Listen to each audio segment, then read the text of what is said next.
పరిశుద్ధుడా, ప్రేమగల తండ్రి, కృపగల దేవా, శక్తివంతుడా, సర్వోన్నతుడా, మహోన్నతుడా,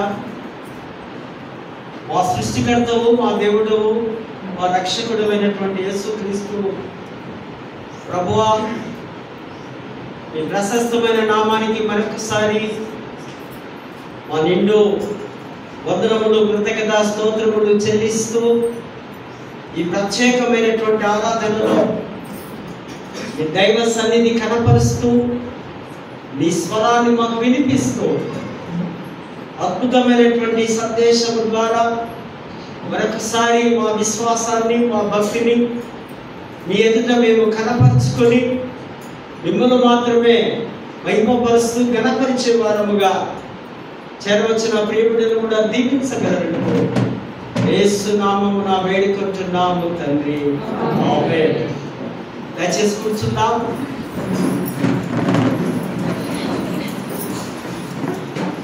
దేవుని పరిశుద్ధ నామానికి వందనాలు చెల్లిస్తూ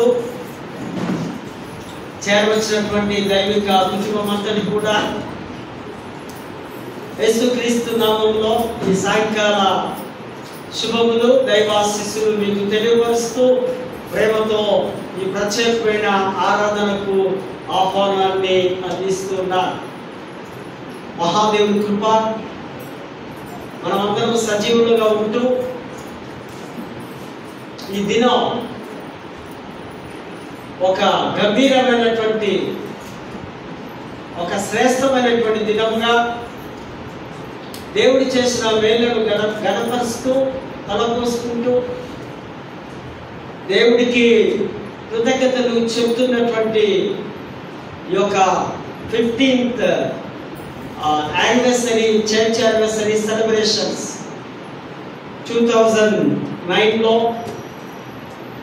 సెప్టెంబర్ 21 నాడు right reverend doctor Kanaka Prasad తండ్రి గారి ద్వారా మనం ప్రస్తుతం అనుభవిస్తున్నాం, ప్రస్తుతం ఆరాధిస్తున్న ఈ టెంపుల్, ఈ దేవాలయాన్ని వారి దేవుని పేరట ప్రతిష్ఠించి అనేకులు పెద్దలు వచ్చి ఈ 15 సంవత్సరాలు, ఈ 15వ సంవత్సరంలో మనం మరొకసారి దేవుని సన్నిధానంలో దేవునికి ప్రతిష్ఠిస్తూ ఈ యొక్క ఆరాధనలో మనమందరము పాల్గొంటూ ఉన్నాం.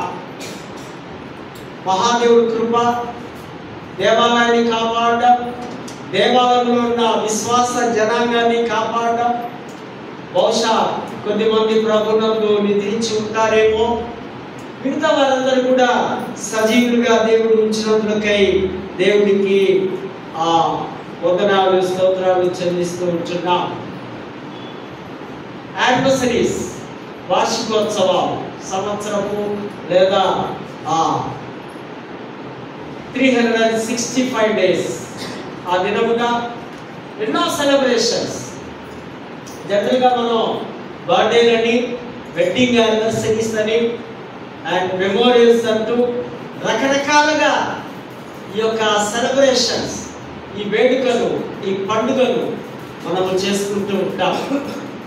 మరి అదేవిధంగా ఈ దేవాలయ, ఈ ప్రతిష్టత, దేవాలయంలో మరొకసారి దేవుడు దిగి రావడం, దేవాలయంలో ఉన్న ప్రతి వస్తువును దేవుడు ప్రతిష్ఠిస్తూ అందులో ఉన్నటువంటి విశ్వాస జనాంగాన్ని కూడా, మనలందరినీ కూడా దేవుడు కాపాడుతున్నటువంటి విధానాన్ని బట్టి దేవుడికి వందనాలు చెల్లిస్తున్నాం.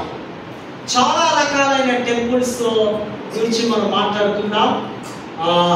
ఆ త్వరలోనే 8:30 అవుతుంది, త్వరలోనే ముగించేస్తాం. మొట్టమొదటి దేవాలయం మనం గమనిస్తే ఏదేను తోట. దేవుడి సన్నిధి ఏదేను తోటలో ఆదాము అవ్వ ఆరాధించే స్థలముగా, దేవుడితో కొన్ని వందల సంవత్సరాలు వారు ఎడతెగని ఆ సహవాసం, పాపము శాపము రాక మునుపు దేవుడితో ప్రతిరోజు కలుసుకొని మాట్లాడుతూ ఉన్న ప్రదేశాన్ని మనము టెంపుల్గా, దేవాలయముగా మనము భావించవచ్చు. ఈ దేవాలయం మరి ఆదాము అవ్వలు చేసినటువంటి అవిధేయత, అక్రమం, ఆ పాపము ద్వారా ఆ దేవాలయంలో, ఆ తోట, ఏదైనా తోటలో నుంచి దేవుడు బయటికి వెళ్ళిపోయినట్టుగా మనము చూస్తున్నాం. దేవుడికి మానవుడికి ఒక ఎడబాటు రావడం. మరి రెండవ దేవాలయాన్ని మనం గమనిస్తే, ఆ చెంపుడు గమనిస్తే, ప్రత్యక్ష గుడారం. ప్రత్యక్ష గుడారం నిర్గమాకాండం 25వ అధ్యాయంలో చూస్తాం. దేవుడు మోషేతో డైరెక్ట్గా మాట్లాడుతున్నాడు. నేను మీ మధ్యలోనికి వచ్చి నివాసము చేయడానికి నాకు ఒక గుడారము కావాలి, నేను నివసించడానికి నాకు ఒక మందిరము కావాలి. ఈ యొక్క ఆ మందిరము మీరు కట్టే విధానం, లేదా మందిరాన్ని మీరు చేసే విధానం, మెజర్మెంట్స్ కూడా ఆ దేవుడే ఒక బిల్డర్గా అది ఇస్తూ ఉన్నప్పుడు, చెప్తూ ఉన్నప్పుడు మోషే ఆ ప్రత్యక్ష గుడారాన్ని వారు తయారు చేసినట్టుగా, అందులో ఆ దేవుని యొక్క పరికరాలన్నీ, దేవుని యొక్క వస్తువులన్నీ, దేవుడికి సంబంధించినవన్నీ కూడా వారు ఉంచి అక్కడ దైవ ఆరాధనలు కొన్ని సంవత్సరాలు కొనసాగుతున్నాయి. తర్వాత ప్రత్యక్ష గుడారము ఆరాధన ఆ ప్రాంతంలో, ఆ సమయంలో వారిలోనికి ఒక విగ్రహారాధన లేదా పాపము లేదా ఐక్యము లేక ప్రత్యక్ష గుడారంలో నుంచి కూడా దేవుని సన్నిధి బయటకు వెళ్ళిపోయినట్టుగా మనము చూస్తాం. అది రెండవ చెంపు. మరి అంతకుముందు ఒక మాట చెప్తాం. పాస్టర్ దొరగారు మన మెదక్ కేథడ్రల్ వారు వచ్చారు. అది ఆ ఇనాగ్రేషన్ టైంలో డెడికేట్ చేస్తున్న సమయంలో వారి ఫ్రెండ్స్ అందరూ వచ్చి ఆ గ్రామాన్ని చూసి, మెదక్ గ్రామం కదా, అప్పుడు అది గ్రామమే, అరే ఈ గ్రామంలో ఇంత పెద్ద ఆ గుడి నువ్వు కట్టడానికి గల కారణం ఏంటి? ఇక్కడ అందరూ కూడా ఆ పెద్ద పబ్లిక్ కూడా లేదు, ఇది సిటీ కాదు, మరి ఎందుకు నీవు ఇది కట్టవలసి వచ్చింది అంటే ఆయన అన్నాడట, మెదకును దేవుడు విజిట్ చేయడానికి లేదా దర్శించడానికి రాడు, మెదక్ దేవాలయంలో ఆయన నివాసం చేయడానికి వస్తున్నాడు. నా విజన్లో, నా దర్శనంలో దేవుడే వస్తున్నాడనే ఉద్దేశంతో ఇంత గొప్ప గుడి నేను కట్టడము జరిగింది అని వారి యొక్క ఫ్రెండ్స్తో చెప్పడం జరిగింది. సో నేను ఈ దినం ఇంచుమించు 70 years దాటుతుండగా మరి అద్భుతంగా ఆ మెదక్ మనము 100 years సెలబ్రేషన్ కూడా త్వరలోనే 27th మనం చేసుకుంటాం.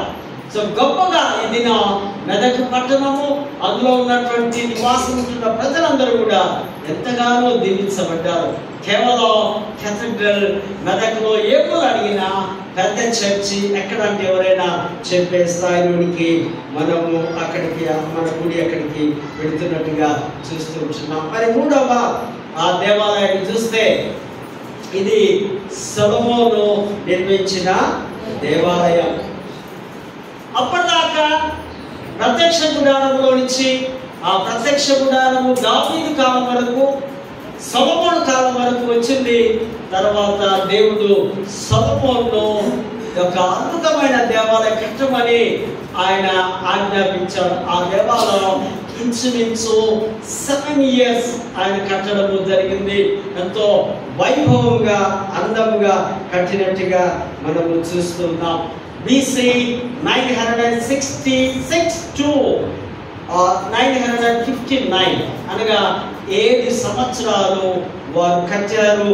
వారు BC 970 నుంచి BC 930 వరకు 40 సంవత్సరాలు ఆ 12 గోత్రముల ఆ ఇశ్రాయేలు ప్రజలందరికీ ఆయన గొప్ప రాజుగా ఉన్నారని మనకు చరిత్ర తెలియపరుస్తూ ఉంది. తర్వాత ఈ యొక్క ఈ దేవాలయం, నాలుగవ దేవాలయము అది ఇక్కడ మనం చూస్తూ ఉంటున్నాం. తర్వాత కూడా ఆ దేవాలయంలో కూడా బలులు అర్పించేవారు. పాప క్షమాపణ, మానవుడి శాంతి పొందుకోవడానికి పాప పరిహార్థ బలులు, సమాధాన బలులు దేవాలయంలో ఆ దినాల్లో విస్తారముగా, విరివిగా ప్రతి ఒక్కరు కూడా సంవత్సరం ఒక్కసారి వచ్చి అక్కడ బలులు అర్పించాలి, యాజకుడిని దర్శించాలి. యాజకుడి ద్వారా ఈ విన్నపాలు, ఈ పాపలన్నీ క్షమించబడుతున్నట్టుగా మనము చూస్తున్నాం. తర్వాత సొలొమోను తర్వాత హేరోదు దేవాలయం. హేరోదు దేవాలయము యేసు ప్రభు కాలంలో యేసు ప్రభు ఆ దేవాలయాన్ని, యెరూషలేము దేవాలయాన్ని ఎన్నో మార్లు వారు దర్శించి అక్కడి నుంచే ఆయన శిలువ ఆ ప్రయాణం కూడా కొనసాగినట్టుగా మనం చూస్తూ ఉన్నాం. ఈ యెరూషలేము, ఈ హేరోదు రాజు కట్టించిన ఈ దేవాలయాన్ని క్రీస్తు శకం 70 సంవత్సరంలో, హిస్టరీ బాగా వినండి, చదువు తెలిసిన వారు రాసుకుంటే మంచిది. క్రీస్తు శకం 70 సంవత్సరంలో టైటస్ అనే రోమా చక్రవర్తి దాన్ని కూల్చివేసి నేను అక్కడ ఒక మసీదును మనము ఆ హోలీ ల్యాండ్, ఆ ప్లేస్లో మనము చూస్తూ ఉంటున్నాం. తిరిగి ఆయన ప్రభు వస్తున్నప్పుడు ఆ సెకండ్ కమింగ్లో తిరిగి ఆ దేవాలయాన్ని కట్టబడుతుందని మరి క్రైస్తవులు లేదా యూదుల యొక్క బలమైనటువంటి విశ్వాసాన్ని అక్కడ మనం చూస్తూ ఉంటున్నాం. మరి ప్రకటన గ్రంథంలో కూడా 21వ అధ్యాయంలో ఆయన పరలోకపు దేవాలయం, ఆ దేవాలయం చాలా అద్భుతమైన దేవాలయం. ఆ దేవాలయం కట్టడం కూడా చాలా రకాలైనటువంటి విధాలుగా నూతన యెరూషలేము అంటారు. 12 గోత్రముల వారు, 12 గోత్రముల వారి పేర్లు ఆ దేవాలయాల మీద లిఖించబడి ఉంటాయి. 12 పునాదులు, 12 గుమ్మములు, 12 గుచ్చములు, ఆ యొక్క 4 దిక్కులు అన్ని మనకు కనిపిస్తాయి. 4 దిక్కులు 4 12, 12కు ఒక ప్రత్యేకత ఉన్నట్టుగా, 12 మంది శిష్యులుగా, 12 ఈ గోత్రాల వారుగా పరలోక దేవాలయంలో అద్భుతంగా ఒక దేవాలయం మనం చూస్తాం. అదే క్రొత్త ఆకాశము, క్రొత్త భూమిని విశ్వాసులు బాగా చూస్తారు. సో అది ప్రకటన గ్రంథంలో నూతన దేవాలయాన్ని అక్కడ మనము చూస్తుంటున్నాం. చివరి దేవాలయం నీ హృదయమే నీ దేవాలయం. అంటే మీ దేవాలయం ఎక్కడ ఉందండి అంటే మీరు చెప్పాలి. కొరింథీ 1వ అధ్యాయము 1 కొరింథీ 3వ అధ్యాయం 16వ వచనంలో మీ హృదయమే, మీ దేహమే మీ దేవాలయం అని మీరు ఎరుగదా? మీకు తెలియదా? మీ హృదయంలో యేసు నివసిస్తున్నాడు. మీ హృదయం నుండి యేసు ఉన్నాడు. యేసు జ్ఞానము, యేసు మాటలు, యేసు తలంపులు మీలో ఉన్నాయి. మీరే ఒక దేవాలయం. అందుకే ఒక పాట కూడా ఎస్పి బాలసుబ్రహ్మణ్యం గారు పాడారు, గుర్తుందా మీకు? హృదయమే నీ ఆలయం క్రీస్తు. చక్కగా ఆ పాట ఉంది. ఈ దేవాలయాన్ని ఎవరైతే పాడు చేసుకుంటాడో వాడంత దేవుణ్ణే పాడు చేస్తాడు. పాడు చేసుకోవడం అంటే శరీర ఆశలు, శరీర క్రియలు, శరీర పాపంతో నిండినటువంటి ఏదైనా కానీ ఒకవేళ ఆ రూట్లో ఉన్నట్లయితే ఈ దేహాన్ని పాడు చేసుకుంటే దేవుణ్ణి పాడు చేసినట్టుగా లేఖన భాగాలు సెలవిస్తున్నాయి. అందుకే క్రైస్తవుల జీవితం చాలా స్పెసిఫిక్గా, చాలా ప్రత్యేకమైనదిగా, చాలా ఘనమైనదిగా అటువంటి జీవితం జీవించాలని దేవుడి వాక్యం సెలవిస్తుంది. సిలువలో యేసు ప్రభు తన దేహాన్ని మనందరి కొరకు ఆయన రక్తాన్ని చిందించి ప్రాణత్యాగం చేస్తున్నాడు. ఆయన శరీరము, ఆయనే ఒక దేవాలయంగా, క్రీస్తే ఒక దేవుడిగా, క్రీస్తే దేవుడి సన్నిధిగా మనము అనుభవిస్తున్నామనేటువంటి సత్యాన్ని మనము అర్థం చేసుకుంటున్నాం. ఇది ప్రతిష్ఠింపబడినటువంటి ఒక దేహం. దేవుడి కొరకు ఎప్పుడైతే బాప్టిజం తీసుకున్నప్పుడు, ఎప్పుడైతే కాన్ఫర్మేషన్ తీసుకున్నప్పుడు, ఎప్పుడైతే మ్యారేజ్ సాక్రిమెంట్స్లో మనముగా దేవునికి ప్రతిష్ఠించుకుంటాం, మనముగా దేవునికి సమర్పించుకుంటాం. సో ఆ విధంగా ఈ దేవాలయాన్ని మనము దేవుడికి సమర్పించుకొని జాగ్రత్తగా మనము ఆ యొక్క లోకంలో ప్రయాణించవలసిన అవసరత ఉంది. ప్రకటన గ్రంథం 9వ వచనంలో కూడా పరలోకమందున్న ఒక దేవాలయం ఉంది. ఆ ఆ దేవాలయానికి అక్కడ చీకటి లేదు, అక్కడ ఏ బాధ లేదు, అంతా కూడా వెలుగుమయముగా అక్కడ ఆ బంగారు వీధుల్లో, బంగారు బాటల్లో, బంగారు పలుకుల్లో ఆ పరిశుద్ధుల మధ్యలో ఉండడం ఎంత గ్రేట్ అండి, ఎంత గొప్పతనం, ఎంత ధన్యత. మన పరిశుద్ధులతో మనం కలిసి ఉండడం, లేదా మనకంటే ముందు నిద్రించడం. మన పితరులు వారి జీవితం సరిగా ఉంటే, వారి భక్తిపరులు అవుతే, వారు దేవుని యందు సంపూర్ణమైన విశ్వాసం కలిగి ఉంటే, వారు కూడా అబ్రహాము వలె, వారు కూడా యాకోబు వలె, వారు కూడా ఇస్సాకు వలె, వారు కూడా పౌలు వలె పరిశుద్ధ దేవుడి సన్నిధానంలో పరదైస్లో ఉంటారనే ఒక సత్యాన్ని మనము అర్థం చేసుకోవాలి. ఈ దేవాలయము గొర్రెపిల్ల యేసు ప్రభు ఆయన దేవాలయం ఉన్నట్టుగా మనము చూస్తున్నాం. దేవాలయంలో జరగబోతున్నటువంటి కార్యములు మనకందరికీ తెలుసు. సాక్రమెంట్స్, సంస్కరణలు, బాప్తిజం కానివ్వండి, లార్డ్ సప్పర్ కానివ్వండి, లేదా నిర్ధారణలు కానివ్వండి, ఇవన్నీ కూడా సంఘ సంస్కరణలు అంటాం, సంఘ సాంప్రదాయాలు అంటాం. ఇవన్నీ తప్పనిసరిగా దేవాలయంలోనే జరగవలసింది. మ్యారేజెస్ కానివ్వండి, కదండి, ఇంకా మనకేమన్నా ప్రేయర్స్ కానివ్వండి, ఫాస్టింగ్ ప్రేయర్స్ కానివ్వండి, సేవ కానివ్వండి, దేవాలయంలో జరుగుతున్న పనులు, మన సారాయి చేస్తున్న సేవ, ఇవన్నీ దేవాలయంలో పనులు చేయడం, ఈ సర్వీస్ చేయడం, ఇవన్నీ కూడా దేవుడికి మహిమ తీసుకొని వచ్చేదిగా. ఇవన్నీ ఈ కార్యములు మనము చేస్తూ ఉండాలి. దేవుని యందు భయభక్తులు కలిగి ఉండి, అంటే భయభక్తులు అంటే దేవుని మీద పూర్తిగా ఆధారపడి ఉండడం, ప్రతినిత్యము ఆయనను మహిమపరచడం, ఆయనకు భయపడుతూ జీవించడం. ప్రభువా, నువ్వు నన్ను చూస్తున్నావు, అవును దేవా, ఇదిగో నా జీవితాన్ని కరెక్ట్ చేయి, ఒక్కొక్కసారి నీ నుంచి నేను వైదొలిగిపోతున్నానేమో అంటూ ఆయన మీదనే ఆధారపడి దేవునిలో ఆనందిస్తూ ప్రతినిత్యము యెహోవా కుడి చేతిలో ప్రతినిత్యము సుఖ సంతోషములు కలవు అంటూ కీర్తనకారుడు 16వ అధ్యాయంలో మనం చూస్తాం. దేవుని అంటే మన ఆనందం ఉండాలి. మన ఆనందం లోకంలో కాదు, మన ఆనందం ముచ్చట్లతో కాదు, మన ఆనందం టీవీ సీరియల్స్ లో చూస్తున్నా ఎవరైనా ఉన్నారండి? అటువంటి వాటిల్లో కాదు. ఆనందం ప్రతినిత్యము దేవుడితోనే. కారణం ఏంటంటే పరలోకంలో ఆనందించేవాడు ఆయనే, ఆనందాన్ని మనకు పంచేవాడు ఆయనే. కనుక మన ఆనందం పరలోకంలో దేవుడిలో ఉండాలని దేవుని వాక్యము సెలవిస్తూ ఉంటుంది.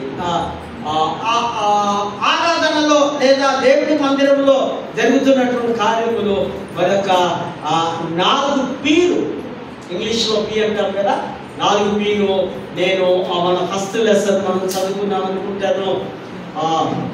అది 2వ దినవృత్తాంతంలో 5వ అధ్యాయము కదండి, 1 నుంచి 14 వరకే ఉంది. ఇందులో 2వ వచనంలో P for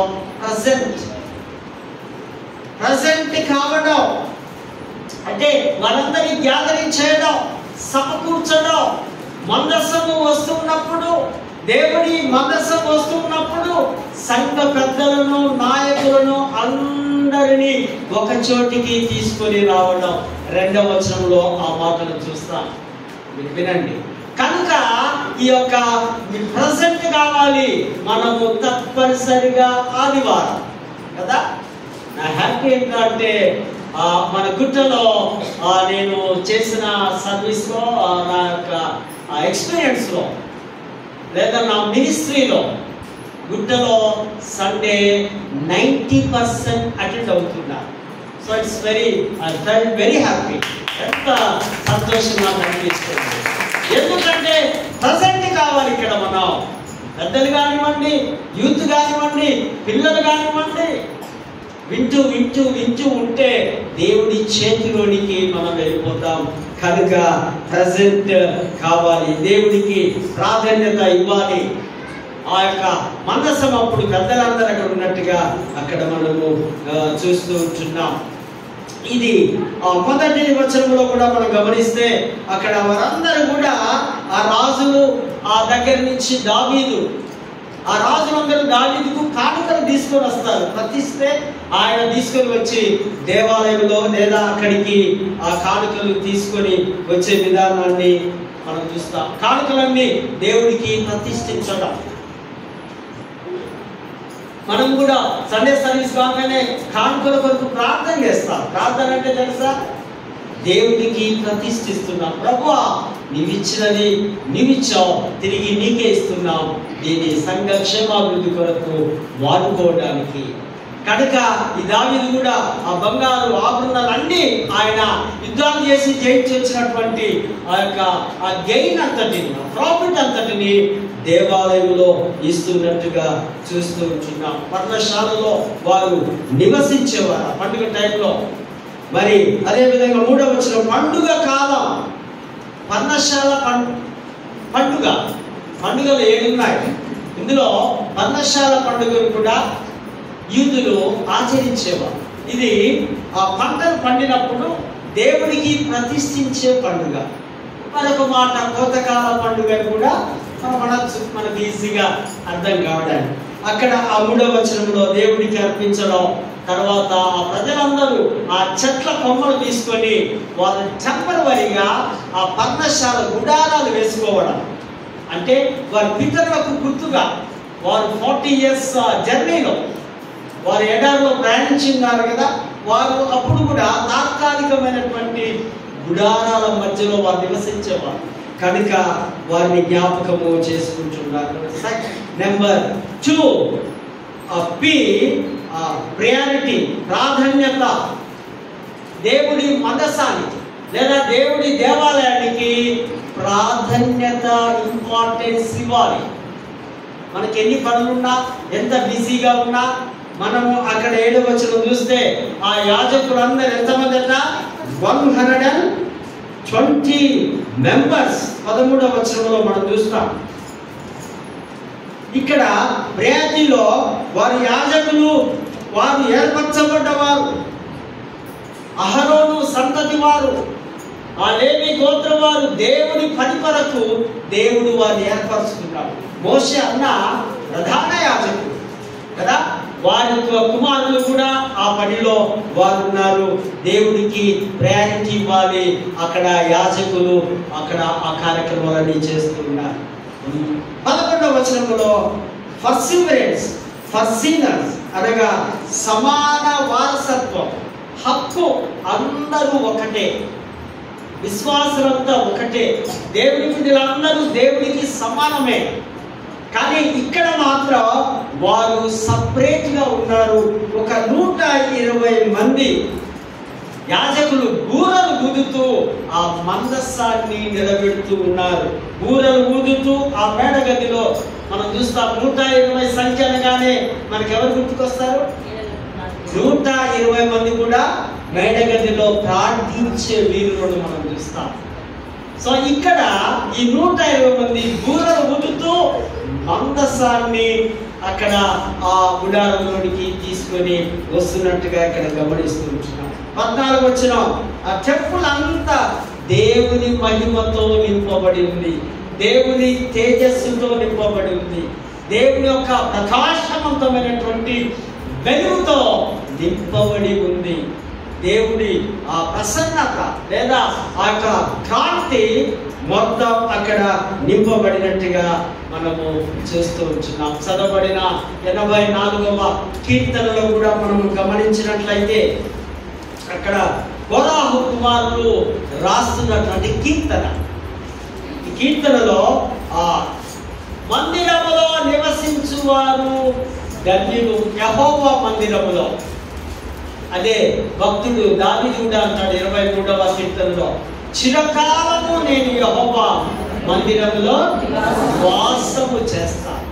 నివాసం ఉండడం, నివసించడం, అక్కడే 24 గంటలు అక్కడే దేవుని యొక్క వెలుగును చూస్తూ, ఆ సిలువను చూస్తూ, ప్రభు కొరకే మనకొక ప్రవక్తిని కూడా ఉంటుంది. లూకా సువార్తలో యేసు ప్రభు పుట్టినప్పుడు అన్న అనేటువంటి ప్రవక్తిని కూడా ఆమె దివారాత్రములు ఆ యొక్క దేవాలయంలో ఆమె పరిచర్య చేస్తూ, సేవ చేస్తూ ఆ విధంగా ఇక్కడ ఈ నివాసం ఉండడం, ప్రభువులో ఇంకా ఎవరైతే ఉంటారో వారు బ్లెస్సింగ్ పీపుల్ అని ఇక్కడ భక్తులు రాస్తూ ఉంటున్నారు. దేవుని యందు నివాసం ఉండాలి. అదే ఆకాశములు కూడా దేవుని మహిమతో దేవుని నింపబడుతున్నాయి. దేవుని మహిమ దిగి వస్తుంది. 3వ వచనంలో బలిపీఠం వద్ద పిచ్చుకలకు నివాసము కలదు. పిచ్చుకలు ఉన్నాయి, పావురములు ఉన్నాయి, గువ్వలు ఉన్నాయి. మీరు చూడండి, మన వెస్లీ చర్చ్లో కానివ్వండి, రామ్కోట్లో కానివ్వండి, అక్కడ మనకి ఏం కనిపిస్తున్నాయి? పావురాలు కనిపిస్తున్నాయి, పిచ్చుకలు కనిపిస్తున్నాయి. ఆ బలిపీఠం వద్ద అవి ఇక్కడ మనకు కూడా ఉన్నాయా? దేవాలయంలో వాటి యొక్క నివాస స్థలాన్నిగా చూస్తున్నాము. ఇక్కడ బలిపీఠం అనగా విధేయత, అది పరిశుద్ధత అని మనము జ్ఞాపకము చేసుకోవాల్సిన అవసరం ఉంది. 10వ వచనంలో నీ ఆవరణములో ఒక దినము 1000 దినముల కంటే, నీ ఆవరణలో గడపడం ఒక దినము 1000 దినముల కంటే శ్రేష్టమైనది. ఎంత గొప్ప మాట! దేవుడి సన్నిధానంలో గడపడం ఒక అరగంట, ఒక గంట, ఒక 2 గంటలు నేను ప్రసంగం చెప్పినాను అనుకోండి, ఏం చేస్తావు? సెక్రటరీ అమ్మా సిలివేస్తావా? వేస్తావు. అందుకే అక్కడే చూస్తాను. కానీ ఇక్కడ వాక్యం చెప్తుంది, నేను ఎప్పటికీ నీతో ఉంటా. భక్తుడు రాస్తున్నాడు, దావీదు రాస్తున్నాడు, కోరాహు రాస్తున్నాడు, నీ మందిరములో నేను నివాసము చేస్తాను. 1000 దినముల కంటే నాకు శ్రేష్టము ఆ ఆదివారము నాకు కావాలి. క్రీస్తుతో గడపడానికి ఆ దినము నాకు కావాలనే వాక్యము ఇక్కడ మనము చూస్తూ ఉంటున్నాం.